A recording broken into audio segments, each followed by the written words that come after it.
লাল কাঁকড়া খুঁজতে খুঁজতে গোটা বিচ ঘুরে ফেললাম। তো ঘুরতে ঘুরতে এখন চলে এসেছি, এটাও একটা সি বিচ। তো এটাও লাল কাঁকড়া বিচের মধ্যেই পড়ে, অনেক বড় সি বিচ। তো এখানে এসে যেটা দেখতে পেলাম, মাছ ধরার সমস্ত লঞ্চগুলো, ট্রলারগুলো ঢুকছে এবং সেই ট্রলার থেকে মাছগুলো নামছে। সব মাঝিরা, জেলেরা মাছগুলো নিয়ে যাচ্ছে। একটা অসাধারণ অভিজ্ঞতা। এই অভিজ্ঞতা অর্জন করার জন্য এখানে কিছুক্ষণ দাঁড়িয়ে গেলাম। এখানে দাঁড়িয়ে কিছুক্ষণ ভিডিওগ্রাফি করেছি, খুব ভালো লাগছিল। তো চলুন আপনাদের সাথে শেয়ার করি, আপনাদেরও ভালো লাগবে।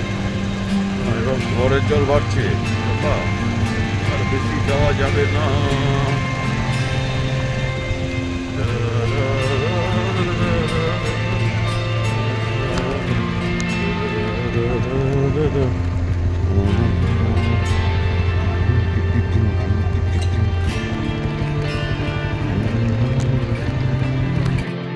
এই লাল কাঁকড়া বিচে আজকে কেন লাল কাঁকড়া দেখতে পেলাম না, তার একটা স্টোরি শুনলাম। অ্যাকচুয়ালি লাল কাঁকড়া দেখতে গেলে একটা সঠিক সময় আছে। যেমন এখন হলো গিয়ে এই জোয়ারের জল আসছে, এই জোয়ার আসবে এবং জোয়ারের জল যখন নেমে যাবে, যখন ভাটা হবে, তখন যখন ভাটা হবে মানে তখন হলো গিয়ে ওই লাল কাঁকড়াগুলো বেরিয়ে আসে। এই যে বাইক চালিয়ে যাচ্ছি, এই যে বালির নিচে কিন্তু এখন লাল কাঁকড়াগুলো রয়েছে, কিন্তু সেটা এখন বেরোবে না। যাই হোক, দুর্ভাগ্য নয়, এই পরিবেশটা দেখতেও খুব ভালো লাগছে। তাই এই পরিবেশটাকে উপভোগ করছি, এনজয় করছি, দারুণ লাগছে। চলুন আপনারাও দেখুন, খুব ভালো লাগবে। আর যাবো না, এখান থেকে ব্যাক করবো। ওটা মন্দারমণি, ওই যে এসে গেছি। এই যে এদিকে সব সমুদ্রের বীজ যেগুলো লাগছে, তো এদিক দিয়ে সব মাছ ওঠে।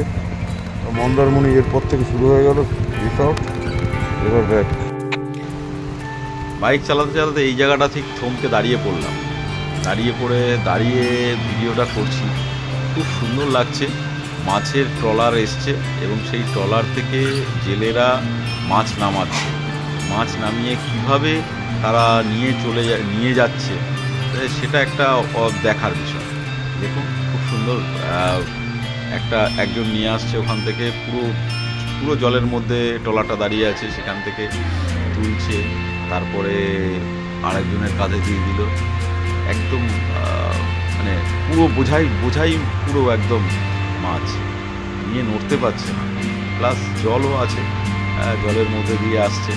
তো এটা দারুণ লাগছে। তো দাঁড়িয়ে দেখছি আর ভিডিওগ্রাফি করছি, খুব সুন্দর লাগছে। একদম সব চিংড়ি মাছই আছে মনে হচ্ছে। হ্যাঁ, সব পুরো চিংড়ি মাছ পুরো বোঝাই করা। আরে বাপরে, ও কত চিংড়ি সব নিয়ে যাচ্ছে। আবার সামনে একজন দাঁড়িয়ে আছে। এখানে মাছের গন্ধ, এই যেখানে আমি দাঁড়িয়ে আছি এই জায়গাটা কিন্তু মাছের গন্ধ একদম মানে মোমো করছে। হ্যাঁ, কারণ পাশেই সব মাছ শুটকি করা হচ্ছে। মানে যেসব মাছ আসছে তার মধ্যে বেশ কিছু মাছ ওরা শুটকি করে, কারণ এখন শুটকি মাছের প্রচুর দাম, ওরা সেই অনুযায়ী দাম পায়।